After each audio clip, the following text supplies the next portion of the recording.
Welcome to the Rest of Us podcast. My name is Noah Hutton, and I'm your host. Each week, I'll have a new entrepreneur on to talk about their story, their struggles, and their lessons learned. This week, my guest is Matt Byrn. He is a filmmaker from Indianapolis, Indiana. We actually met online on Instagram, but he went to Purdue, and we actually shared the stage at graduation, which is kind of funny to think about. He has a really insightful story and still growing as a filmmaker, as am I. So we related on a lot of different things and topics, but I still think there's a lot of tips and different information that people can pull out from this interview. So without further ado, here is my interview with Matt Byrn.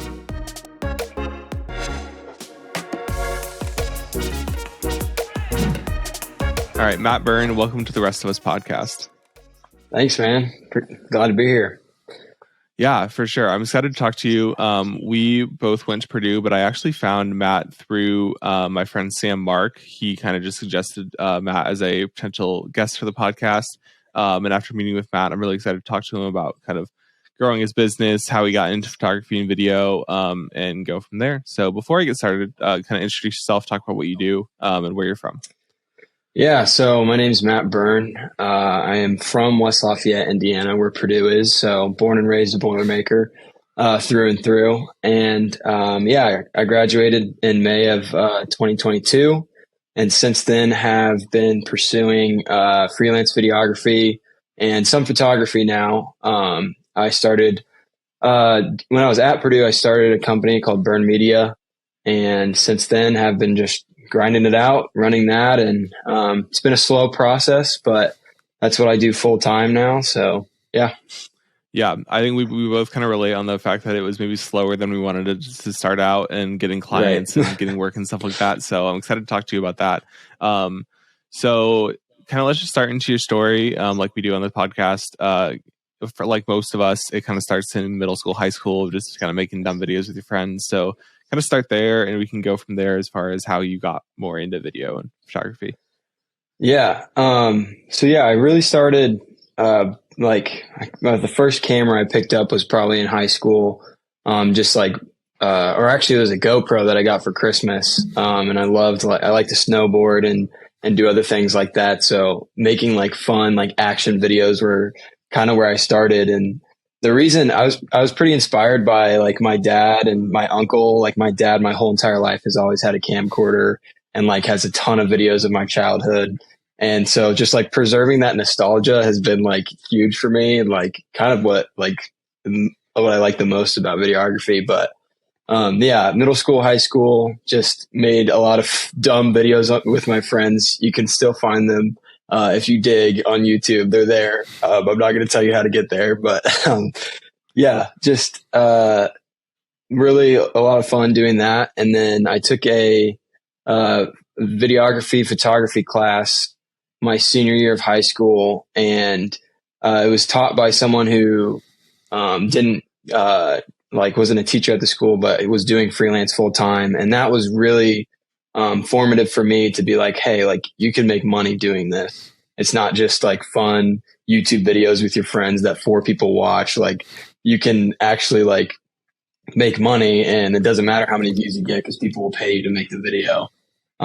So he was a really big inspiration for me. I got accepted to Purdue, went undecided, didn't really know what I wanted to do, kind of thought I might want to do videography, but was a little worried that it might not work out. I ended up I thought about doing film and video studies, but I decided not to because I was like, what if I just hate it and don't want to pursue that? I don't want to be stuck. So I went undecided, was thinking about doing a business major, and then ended up in communications. And through that, the communications department at Purdue has a lot of videography like classes and stuff in that realm that you can take. Like I was in a lot of news production classes. I was in classes that had to do with just like, there was like a freelance course that I took, podcasting, like all like that type of media. And through that, I was just like really inspired, and through meeting professors and meeting other people at Purdue who were doing videography, I was like, I can probably do this. So yeah, I think it was my junior year of Purdue that I started Byrn Media. And for the first, when I was at Purdue, I really didn't do too much, shot a wedding here and there. did grad photos, grinded those a lot, still doing grad photos. And yeah, just kind of did whatever I could do to try to get ahead of the game before I graduated. And thus it helped me out pretty well. And I was able to, after I graduated in May, just do it full time. And like I said, it's not been easy. It's been really hard and whatnot, but so far it's set me up for success. Yeah, I think there's a lot to get into there. For the film program, I studied film at Purdue, and it's a very different program, I think, than what maybe people expect like nowadays, because the program head there, and I just want to preface this with saying I loved my time there. I love the film program. I got a lot of great things out of it, met a lot of people.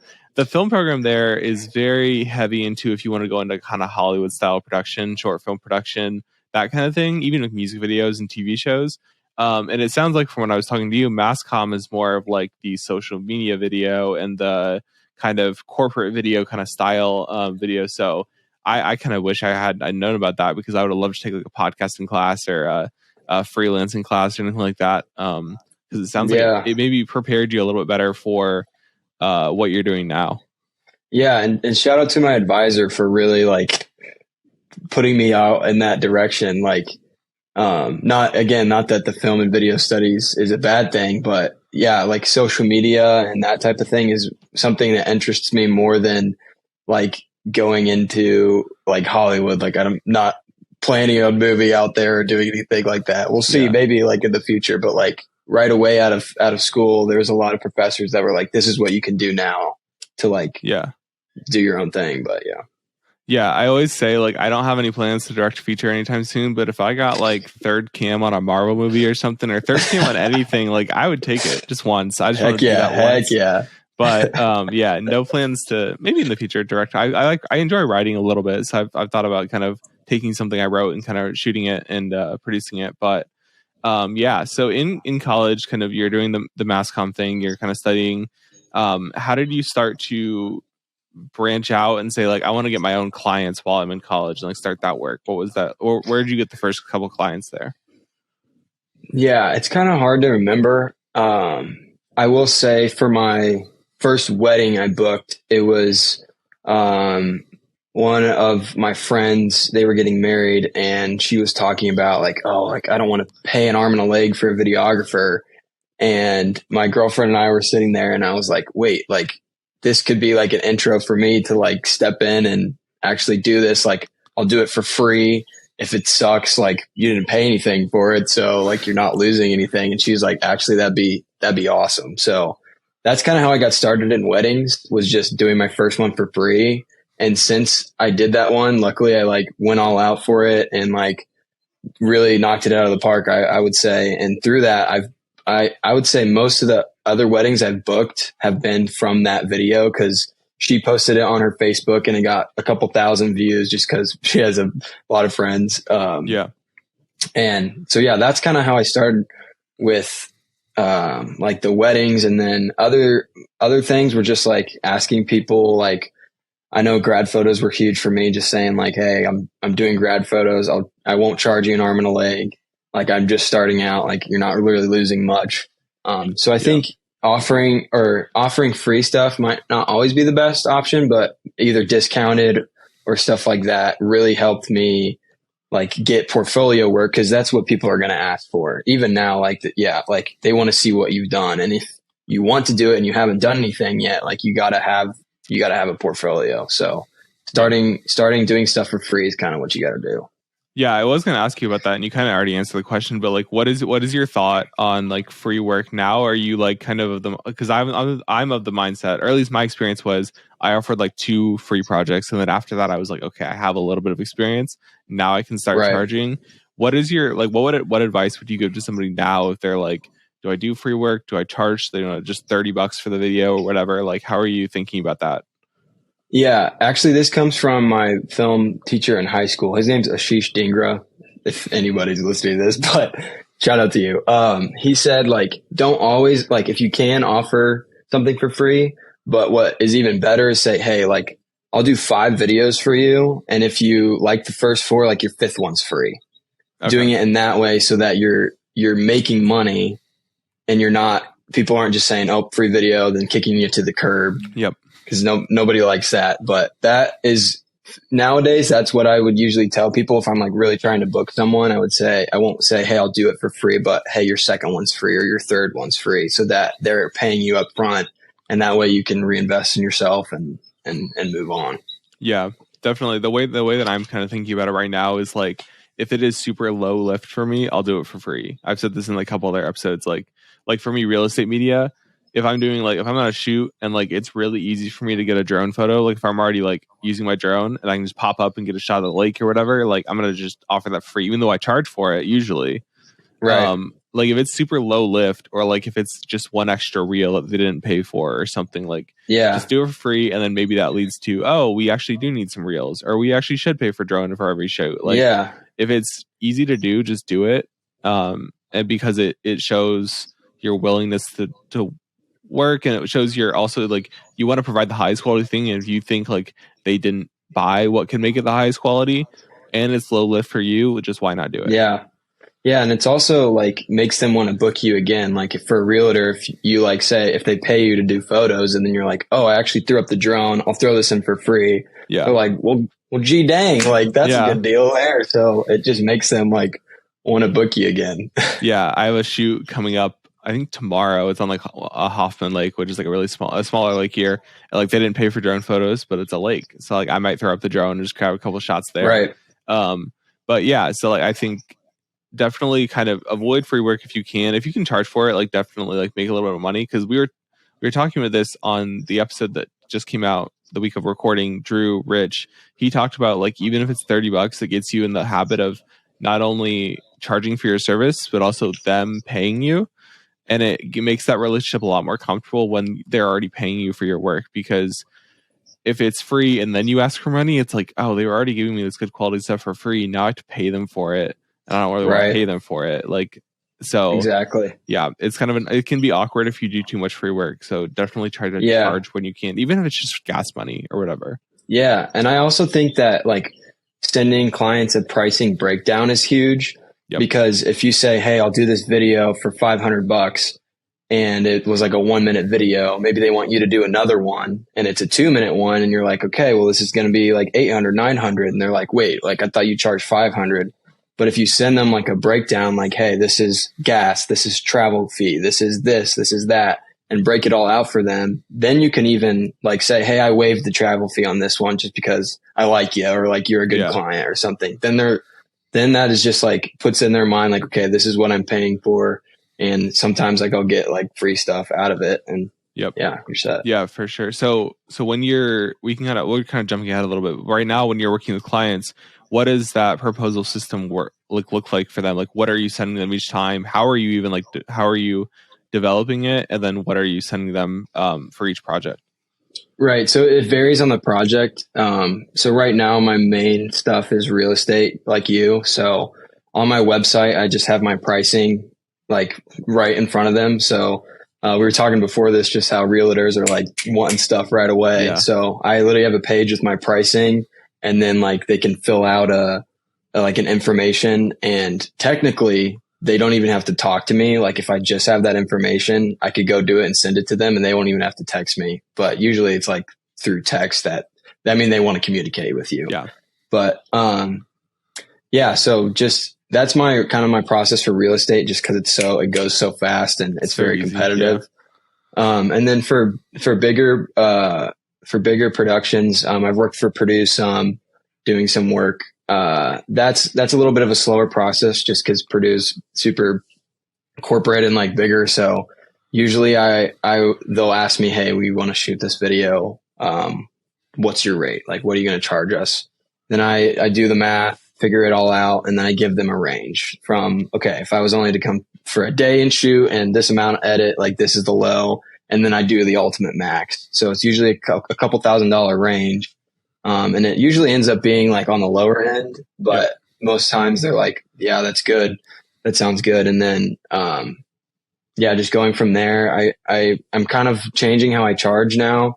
I'm trying to shift into more of like a half day and a full day rate rather than like an hourly editing rate, which I've been on. but yeah, just kind of breaking that down for them, saying this is what that gets you. And then ultimately at the end, send them a contract. It just makes your life easier if you have their signature saying that we agreed to this. I've never ever ran into it where someone's like, wait, I thought it was like, I'm not going to pay you or anything, but just having that peace of mind. And it also helps them too, because they have it in writing. Okay, this is what I'm getting. These are the terms. If like it's raining and the footage sucks, like I still have to pay him. Like, so stuff like that. But I hope that answered your question. No, because I recently started getting like these bigger jobs, maybe in there, like, what's your day rate? What's your half day rate? Like, what would you charge for this? And like, it's like a couple of different clients, like traveling down to Lafayette or traveling down to Indy, or like going up to just Syracuse, which is like 20-25 minutes away, but it's still like a project.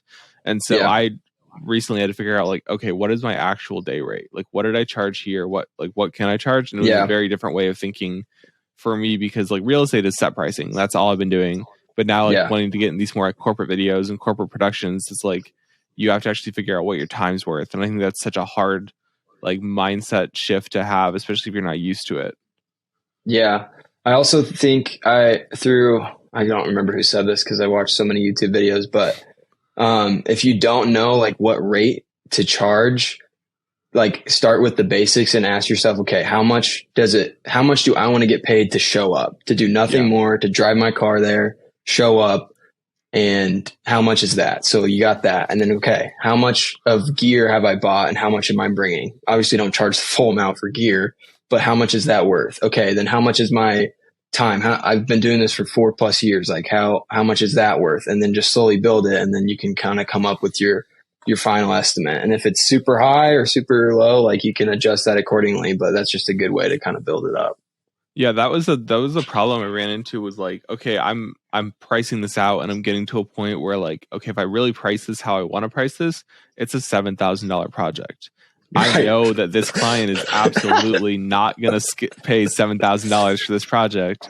So what should I actually charge them? And like kind of adjusting that from there. Like I think I'm doing an event down in New Orleans, and like my first price for them, because I didn't know their budget in the beginning, my first price was like closer to $4,000, and then they told me their budget was like $3,500 including travel, and I was like, I gotta adjust this down. We got to a price that worked out for everybody, but I was like, if I had priced it originally, it was like way higher. So like it's not, I don't think it's just pricing your like how your gear and how much everything's worth. It's like relative to what they're actually going to pay, like kind of adjusting it maybe down a little bit, because I feel like you're more expensive than they want to pay a lot of the time. Yeah.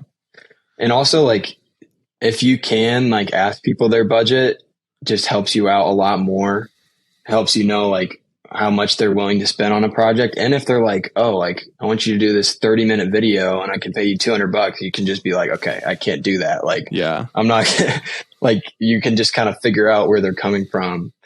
And I listened to this podcast called the 505 podcast. And it's really good for like creators and videographers and photographers. They talk a lot about like pricing and getting work and getting clients and all this kind of stuff.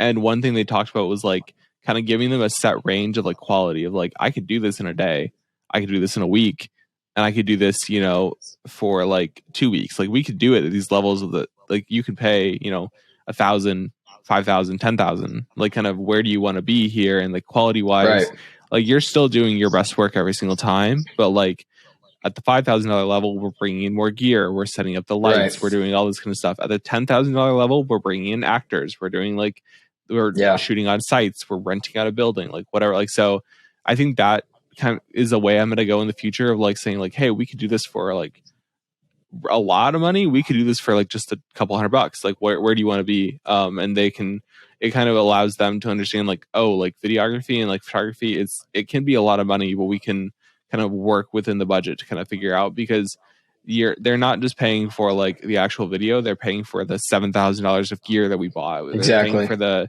years of experience that we have. They're paying for the travel time and all this kind of stuff that I don't think a lot of people like recognize when they're hiring a photographer or videographer.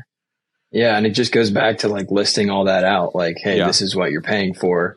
And also like it's your full-time job too. So the hardest thing about freelancing, I think, is that like you don't have a steady paycheck. Like you Nope. might only Yep. book one video a month, but like if it's a big video, it's a big production, like that can have you set. So like don't be afraid to like charge a lot of money, because that's what, I mean, if you think about even like myself, who's pretty early on in my career and probably not educated enough to talk about this, but like my experience is worth a lot more than someone who just picks up a camera.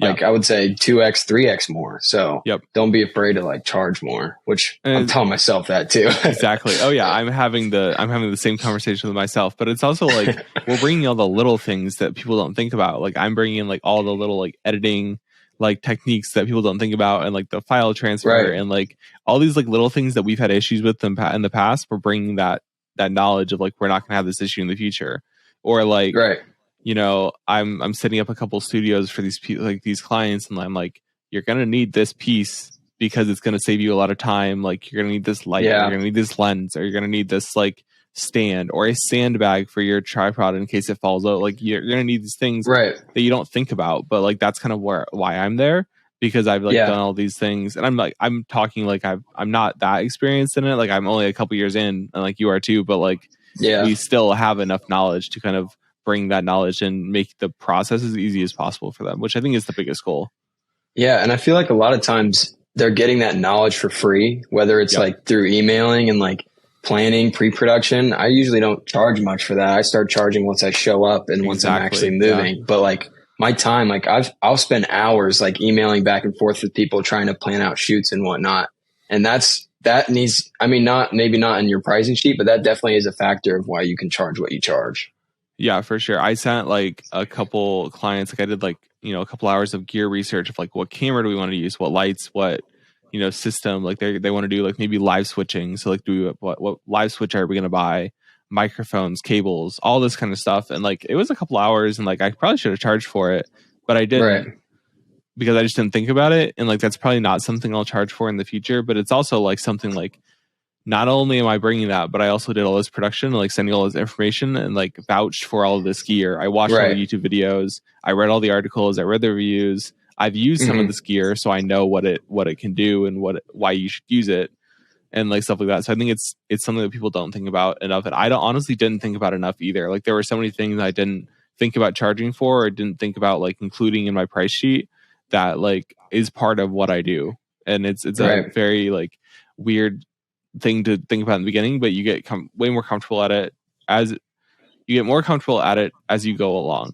And that's kind of goes back to the thing of like free work, is like once you start charging people for your work, you get more comfortable with that, and the bigger projects become easier because you're already charging for these things at a smaller level, and then it just ramps up for whatever you're doing. Yeah. So kind of continuing on, so you graduated in 2021 or 22? 2022. Oh yeah, we literally graduated on the same stage at the same time, which is kind of crazy. Like I didn't know you at the time, but we were on stage at the same time, which is very funny. Exactly. Yeah. But that's how it goes at Purdue. Oh yeah. It was like business and liberal arts, and we were both there. But so you, after, or even like before then, you talked about, I saw an Instagram post that you had where you talked about like being able to go freelance right out of college. So can I talk about that decision and like how you came up with that, and then also like what that first year out was like, and you talked about how it maybe wasn't as slow or wasn't as fast as you wanted it to be. Like kind of talk about that whole process.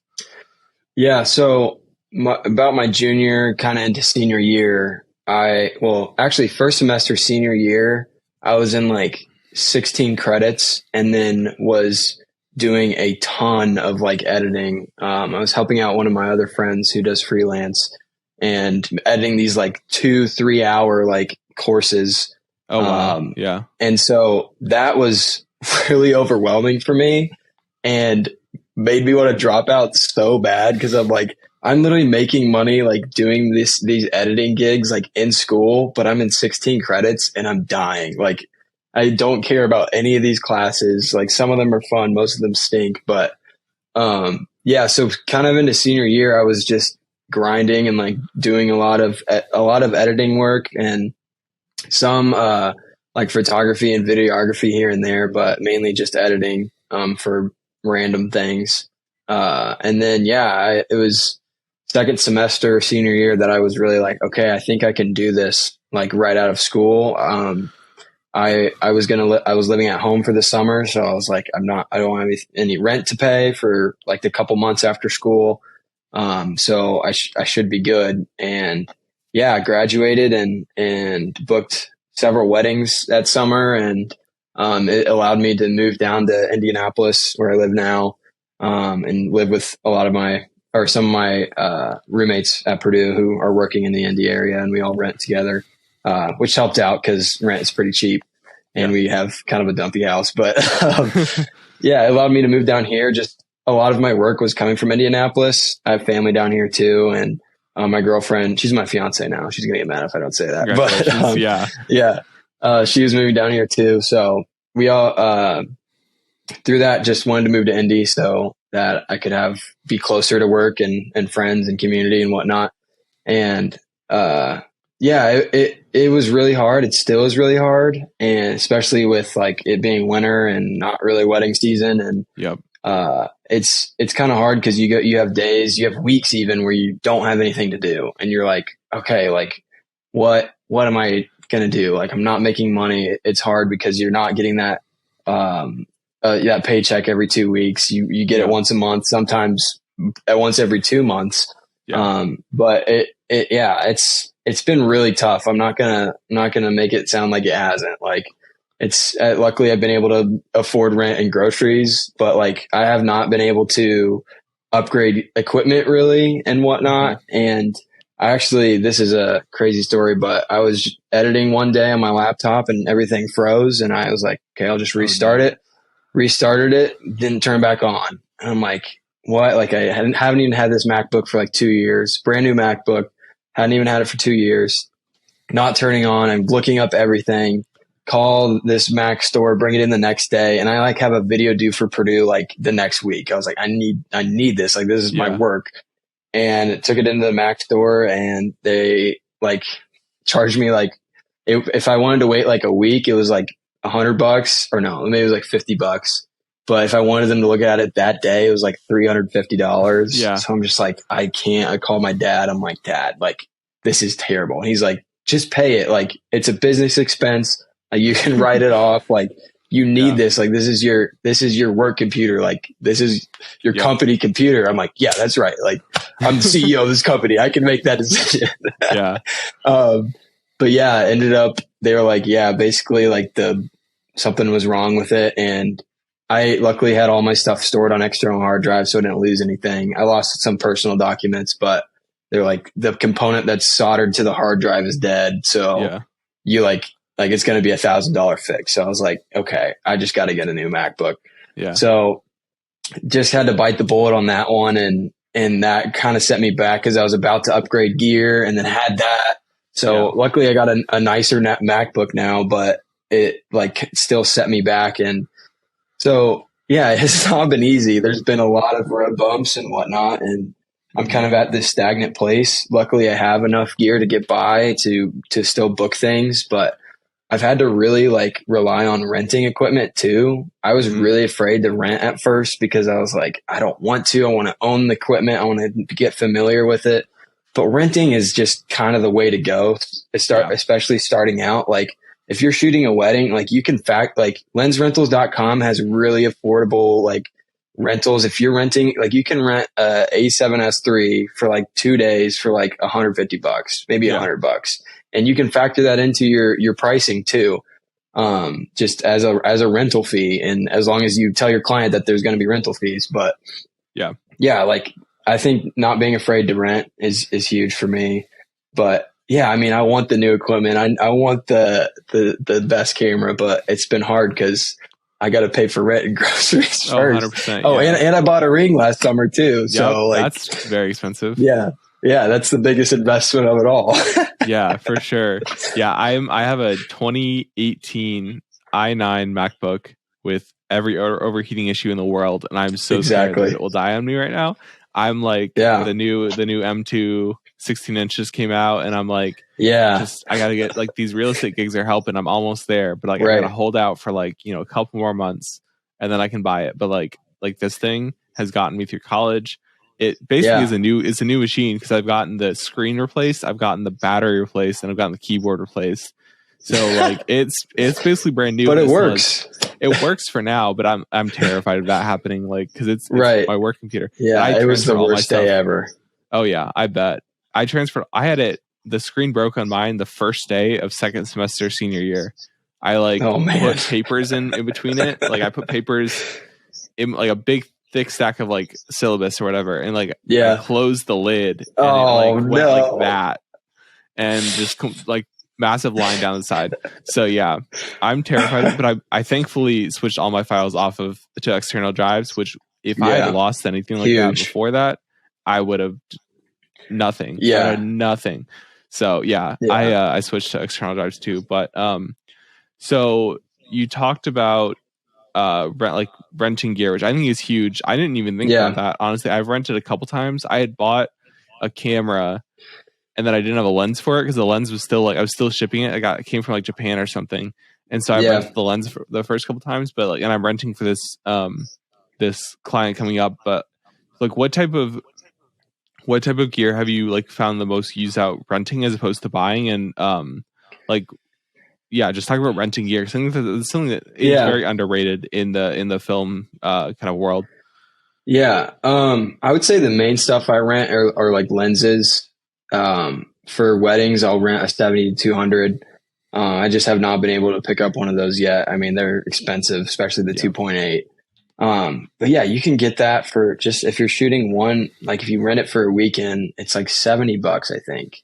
And that's like way cheaper. And obviously you don't want to rent forever. Like I want to be able to acquire gear, but like making it work and is something that I've really had to like figure out. Like I found a good deal on Facebook Marketplace on a Sony A7 IV. And I had to like hold myself off because I was like, okay, I've made it work this far. Right now I'm shooting with both Canon and Sony, which we'll get into more later, but hopefully.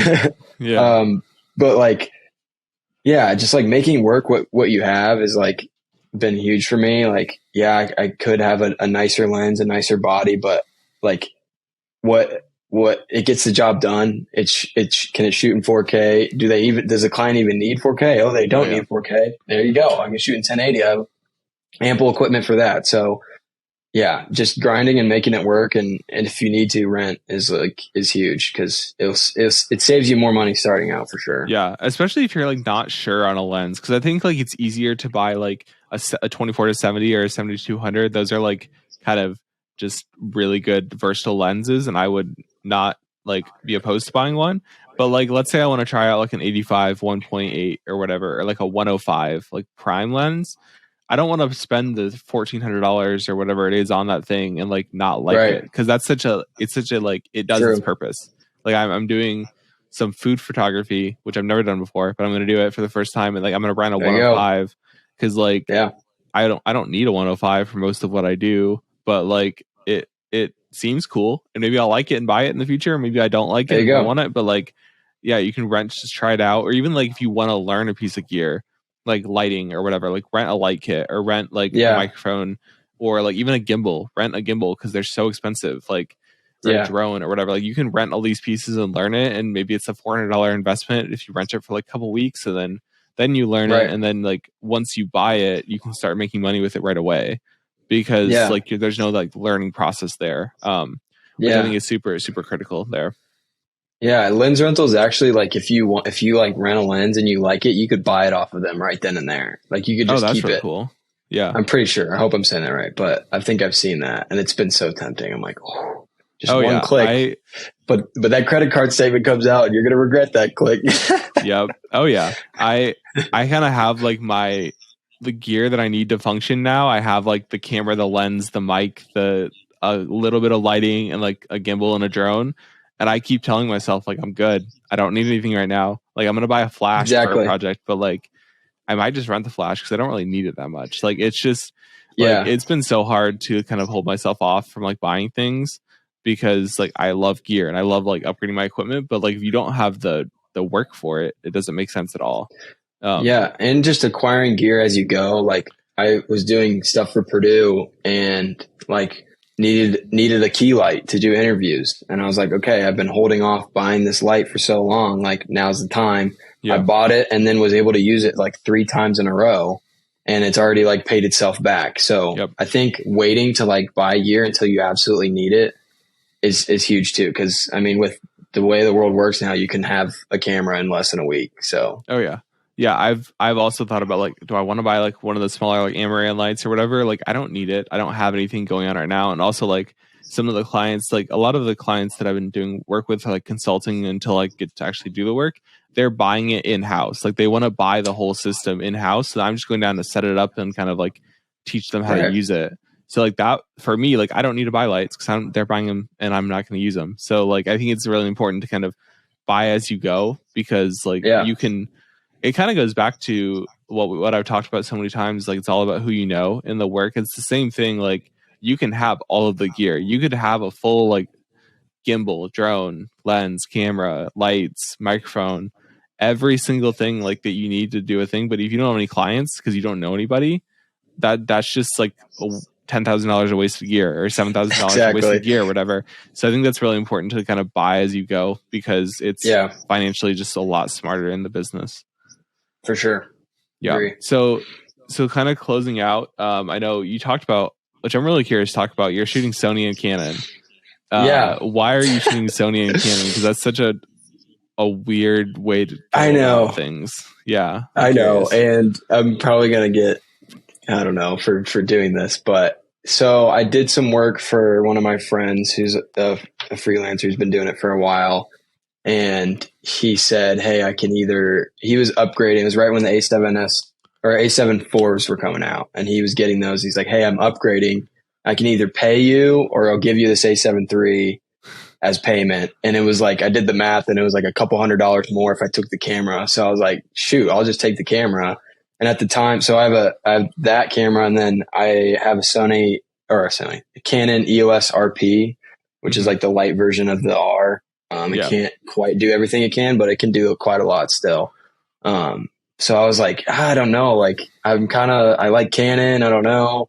And I'm still like debating, like even to this day, I'm like, should I go Canon or go Sony? Cause I like things about both of them. But yeah, that's kind of goes back to like dealing with what you got. So I got this camera. I was able to pick up a lens for it, and through that have been shooting both of them. And it's tough. Like the color grading and matching them is tough. And that is something that I'm the worst at is the color. And I'm still learning that today. Like I'm still very young in my career. I'm probably not qualified to be talking about any of this, but it's hard, but it also gets the job done. Like I have a Tamron, 17 to 28 for the Sony. And that's what I use for all my real estate stuff. I used it like it's a good wide lens, like A7 III, takes great photos. Yeah, that's what I and use. And then my A cam is my EOS RP because I have a lens where I have a Sigma 24 to 70. So it's just that's kind of the setup I have. It's kind of ragtag, but it gets the job done. And like no one has said anything about it, at least not yet. Hopefully, no one's like, "Hey, I can tell you use 2 different brands there." But yeah, we'll see. I think I want to upgrade to a Sony and get rid of my Canon just because I just like the way they shoot way better. They can just do a lot more than the Canon can usually. And yeah, I also have friends that are trying to get me on Sony as well. And they're chirping in my ear a lot. So it's hard to ignore those voices. But I'm going to add into them. Sony's fantastic. I have a Sony. I shoot all my real estate on Sony A7 III with 1635. I love it. Yeah. It's fantastic. So I agree with them. And I heard this quote. I don't remember who it was from. It is probably like quoted like a bunch of people, but like you date your cameras and you marry your lenses. So like that, which I think is so true. Cause like, it's true. Like you're like, you want to buy, like I have the A7 III. I want to get an A7 V or whatever. I want to buy an A7S III or whatever, but like the lens is still the same and I can use it on the new camera and it's still gonna be the same quality, if not better. So I think that's like the important consideration there is like, what lenses do you have to go with it? And we can kind of kind of hop into gear as we transition naturally into it. So like you talked about your cameras and your lenses. Yeah. What else do you use on a daily basis, and why did you kind of pick those pieces? Yeah. So like I said, it's just kind of like come up. Like the reason why I picked up the RP, I think it was probably my sophomore year. I started in high school. I got the Canon Rebel T6i at Best Buy on Black Friday, and it was my first camera I ever bought. And I'll never sell it because I'm like, I want like the first camera. I want to keep it. Yeah, I still have it. I'm not going to sell it because it's like kind of cool that it was the first one I bought. Hopefully it will be cool eventually. Right now it's just kind of sitting there and looks pretty dumb, but yeah, that's what I like started on, and then was able to upgrade to the EOS RP just because it was a lot cheaper than the R and could do 4K. Not very well. It crops it in quite a bit, but it can do that if I need it. And then sorry, I'm kind of repeating myself, but got the Sony, just happened to get that. And then, so I have I'm blanking on my gear. I have a drone, DJI Mavic Air, or no, it's the Mavic 1, I think. Okay. I cannot remember, but it's an older drone, but it gets the job done. Like it can shoot pretty well. Like the operating system's not the best. I've crashed it into a tree several times. Yeah. And luckily I just had to replace the propellers, but it just gets the job done. And then other than that, like that's pretty much my main setup. I have a gimbal, Zhiyun or Zween, I don't know how I say it, Crane 2S. Yeah. Got that on a B&H deal. It was like $200 off. And I was like, Mom, can I get this for Christmas? Like she has like a limit for Christmas. And I was like, I'll back pay you like the other half that I owe you. And she's like, sure. So I was like, boom.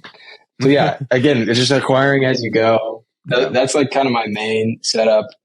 Like I said, right now I'm not doing a whole lot, mainly just real estate. So it's just pretty easy, just drone and the Sony. And I don't shoot flash for real estate yet. I'm wanting to get into that.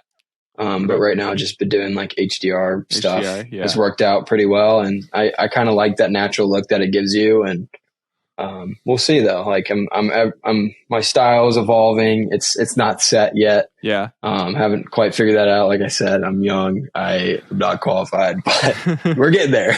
Yeah. Actually, I am qualified. Clients, if you're watching this, I'm very qualified.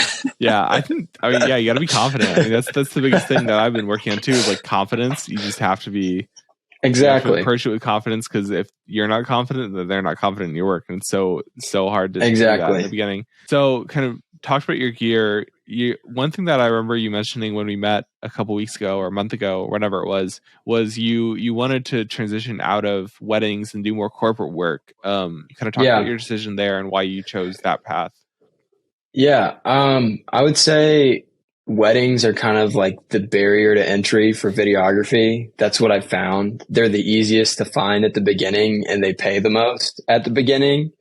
And they can, if you stick with them, you can charge like a lot of money to do weddings. Like you look at people like Eric Floberg, like he's charging a lot, and rightfully so. He's incredible. But I just, the wedding stuff is fun and all, but it's also like super high stress.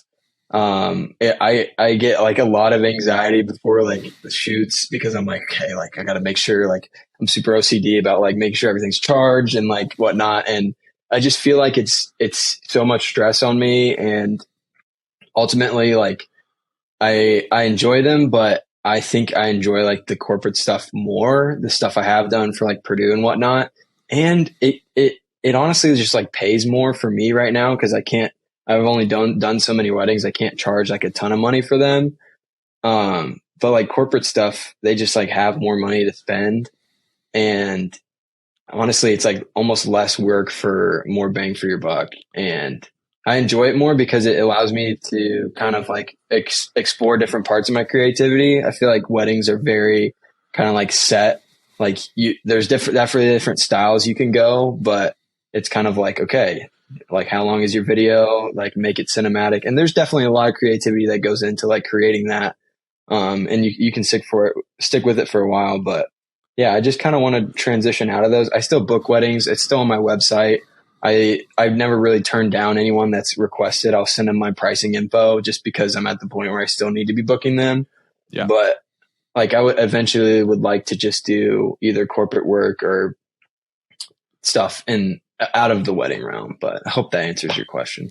I'm the same way with real estate, where like it kind of gets to the point where it's like a science almost. Like you've done them the same way, and you're trying to be a little more creative, but there's only so much you can do, and like maybe the house isn't that nice, or like you're limited skill wise, or like whatever the issue is. Like in real estate, it can be a very like scientific kind of programmatic way of doing things. So I've also like wanted to do more corporate work and trying to try out different kind of shoots just because I want to like flex that creativity a little bit. And I've also, one thing that I'm hoping to do soon and kind of find the time to do is more spec work, just because like I have like little ideas in my head of like, oh, like I could go shoot this idea for my camera bag, or I could take like this, I don't know, gadget I have or whatever in my room, and I can like make a little thing out of that and like kind of create a commercial and like you get my creativity that way. Cause I think when it's something you need to do. Like you need to like do things, passion projects, and like the podcast right now is my passion project. But I just had this idea. I was like thinking about how I could do spec work, and my item was my camera bag, and I was like, how can I make a little commercial for this? And I have this idea in my head and like a shot in my head that I want to kind of like lead with, and I'm like really excited to do it now. And like that's something that I haven't felt in a while, because I've gotten like burnt out with all of the work and all the editing and all this kind of stuff, which can be a really like hard thing to deal with as a creative and as a videographer. Yeah, I think finding that balance between like doing stuff because it makes you money and then doing stuff because it makes you happy is kind of hard to find. Like ultimately the reason why I want to be in videography is because I love to do it. I love the craft of it. I love everything about it. But at the same time, the things that I love to produce most are my like personal work. Yeah. One of my New Year's resolutions is to do like one YouTube video a month, whether that's like some stupid video. Like I'll be posting a video the next couple of days about this dumb like coffee idea, because I'm a huge coffee nerd that I had. And so yeah, trying to post like one a month just for the fun of it. And like I worked on a huge video for a trip that my roommates and I went on. I posted that at the beginning of the year, and that was kind of my first one. And that one I spent like so much time on because it's like an hour long, but it was one of the most fun I've had editing, and ultimately like improved my creativity and improved my workflow, because it's something that I like want to work on, because it's my own story. It's like my expression of myself, and ultimately has made me a better editor, because I'm spending so much time in Premiere, editing like a funny trip video that we went on, but at the same time, like it's improving my work, and like clients like to see that too, that you're doing that. Like I have a friend who has made all these fun videos on his YouTube, and is literally like booked clients through those videos, because they're like, hey, we saw that really cool video you made. Can you make us like a corporate video? He's like, okay, it's not the same, but like, sure. We can do it. Yeah. Yeah. I've definitely found that like I remember when I was doing video for dance marathon at Purdue, I like had this feeling of like when I nailed a shot, or like I nailed the edit, and I like finished the video and I would send it to my exec and like say like, look at this is amazing, this is the video, it's done. And like I remember that feeling of like hitting like the last frame and like exporting, or like watching the video and great. How excited I was. It's the best feeling in the whole world. It is. And I haven't had that feeling in so long. And that's not to say I haven't enjoyed the work that I do, or like enjoyed everything. I think there's a difference there. Like I can enjoy the work I'm doing, and I love working with clients that I do, but like that work of like something you're passionate about and like you really like want to get right, like dance marathon was that for me. Like I loved the people, I loved the cause, I loved all of that. And so like feeling that again is something that I'm really like looking forward to. And like I have this one shot in my head that I'm like, two shots, but like one shot in my head that I'm like, I can't wait to shoot that. I'm gonna put it in this video, and like even if the video is like 60 seconds or whatever, like I'm still gonna love that video. And maybe it'll get me more clients, maybe it won't, but it's gonna be a fun video just to make. And hopefully I'll be able to do that in the next couple of like months. And I'm kind of waiting for the weather to kind of turn, because it's so cold and snowy and gross here. I'm really excited for the summer, because like we have a lot of lakes up here, and like it's just better up here when it's the summer. So but it's kind of a balance between like business, which I also enjoy. I love the business side of my business, but like that creativity is like, you got to have it, because you're going to get burnt out so fast if you don't. And then there goes your business. And then what do you do? Right. And I think just like you said, just like going for it. Like you have an idea. I have ideas all the time. I have a note on my phone of random, like I'll just be walking and I'm like, oh, that's like music inspires me a lot. I'll hear a song and I like know exactly what type of video like this would go with, which stinks because you have to license it all the time. But yeah, just like doing it, like this coffee video I'm working on is literally like so dumb, but like I filmed it like for a couple hours yesterday and I just had the best time. Oh yeah. And I'm editing it right now and it's just so fun and like it's stupid and I don't care who watches it, but like it's fun for me. And like I'm honestly satisfied with myself because I'm like, hey, like I had an idea and I executed it. And it just like, it makes your it just makes you happier, I feel like. 100%. Yeah. For me, like it was always the thing of like watching like all the like YouTubers and like tech reviewers and like photo people like Peter McKinnon and Maddie. Maddie Hapoya. Hapoya, yes. And Chris Howe and all these people like watching all those videos and like I was like, oh, I could do that one day. And like I was like, oh, I don't have a drone, so I can't do it. I don't have a camera, so I can't do it, blah, blah, blah. But like that was a bad excuse and I should have just done it when I did it. But also like now I have that gear, so now I have absolutely no excuse not to make it.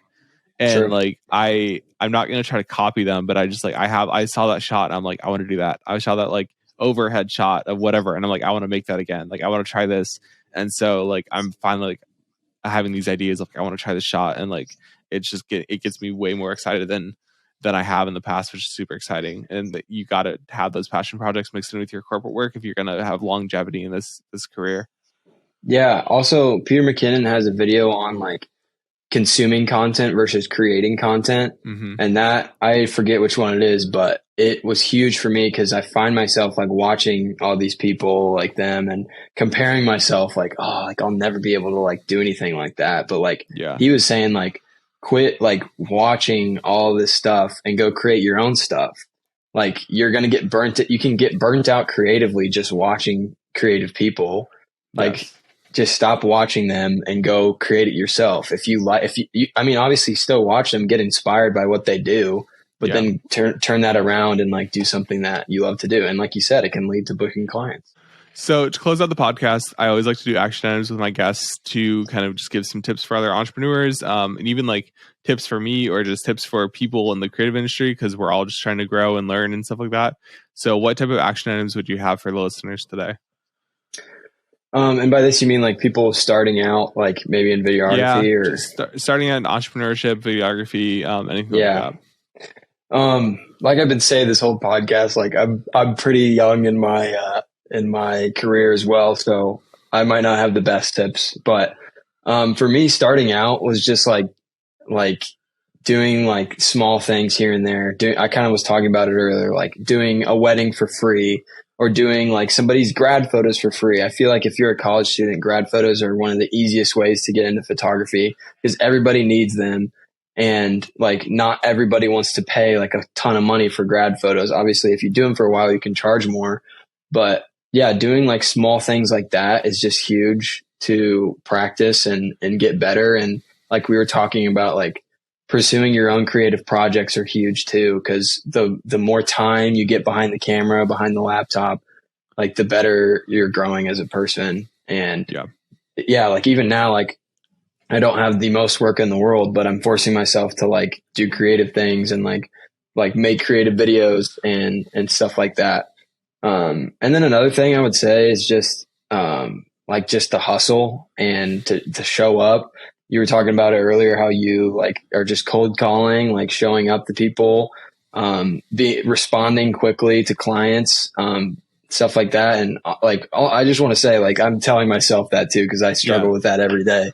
But yeah, just like going the extra mile for clients and showing them that you're going to get the job done. One of my mindsets when I'm talking to people is like, I'm your guy. I'm going to get it done. Like, you don't need to worry about it.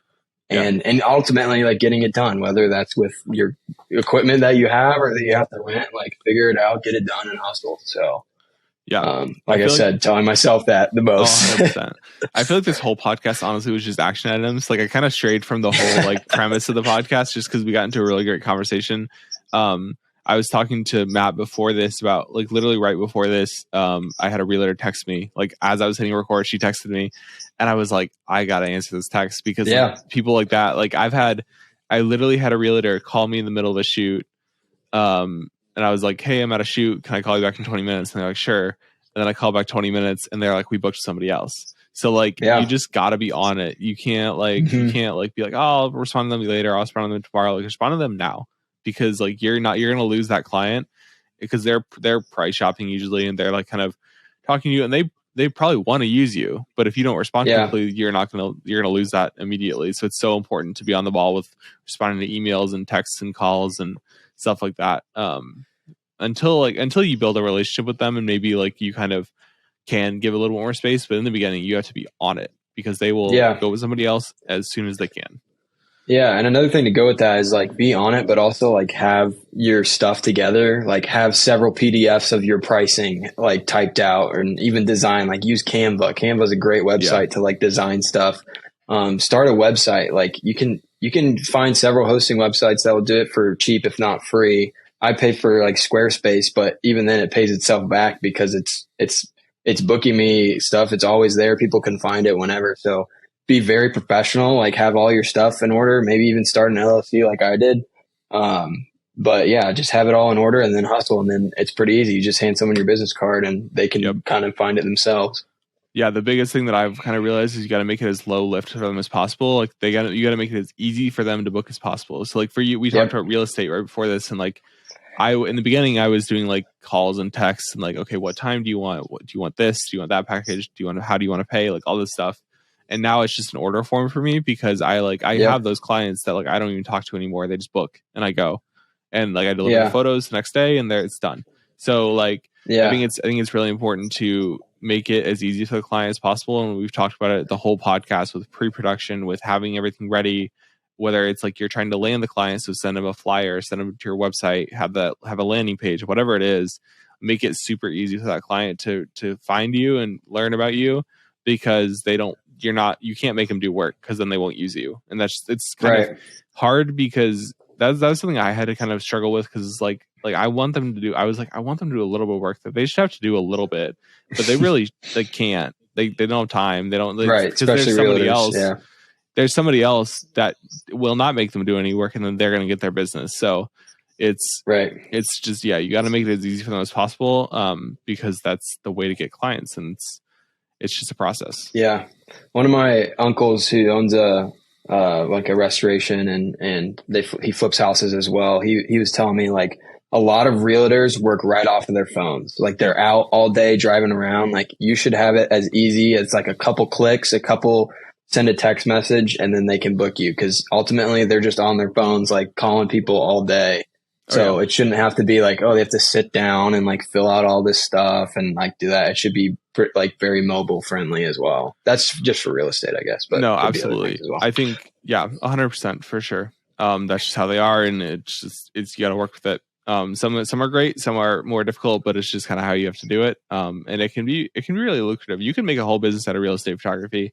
And we didn't even get into talking about like the slowness of like both of ours, like starting our careers and starting our businesses. But that was kind of how I thought about it. I was like, oh, I'll be like set on real estate photography by the end of the year, and I definitely wasn't. So, but you can. It's going to take some time, and that's another thing I learned was like, this is such a long-term play. Like it's going to take a lot more time than you think. And there's some people that get lucky and they like land a big gig in the beginning and they're like right off to the races. But like for me, it just wasn't like that. It's a longer term thing, meeting more people, getting the clients slowly. And like this year I have so many, like, I think it's like irons in the fire is the saying. Like I have so many things planned that I'm so excited about. And like, it's gonna be a great year, I think. But it took that like last year of like really slow, like just making a name for myself and getting my name out there and stuff like that and meeting people. And now it's really paying off because I have 4 shoots booked for real estate when I was like maybe getting 1 every 2 weeks before. And like, it really is just paying off a lot. So I think it's going to take a lot of time. It's a long-term thing. And it's just kind of how it is, but you'll grow if you hustle, you put the work in. Sure. And we talked about like so many different things about that are really good to take away. And I think this is a great podcast. Matt, thanks for coming on. Really happy to talk to you. If people want to find you online, where can they find you? So My Instagram is at Matthew Byrn, Byrn, but my business is Byrn_media. That's kind of where I post the most. I don't post that much, but I'm there. So yeah, I'll make sure to link all of Matt's like socials and website, and I'll also link that Peter McKinnon video on kind of creating versus consuming, because Peter McKinnon, if you're a creative, he's a great person to watch videos on. But I think that video is something that I need to rewatch, and like a lot of people get a lot of value out, because like I'm on TikTok watching all these like videos all the time of like I should create that, but like I really should just go out and create it instead of watching that video. It's a really like good mindset to have and kind of learn. So thank you for coming on again. I will definitely want to have you back on when kind of maybe farther along in the business and we can talk again. Hopefully. Yeah, definitely. So yeah, thanks for having on, and we will see you again on the Rest of Us podcast. Thank you for listening to this episode of the Rest of Us podcast. If you enjoyed the episode, please consider leaving a rating or review on the podcasting platform of your choice. It really helps me see that you are enjoying the episode, and also helps other people see the podcast. Also, please consider giving a follow on social media. All the links will be in the show notes down below. Also, in the show notes, there is a link to the Rest of Us newsletter. This is a platform where I'll send out different takeaways from the episode, resources that were mentioned in the episode, and also notifications about new episodes. So make sure you click the link to subscribe there. So episodes are released weekly, and I will see you then on the next episode of the Rest of Us podcast.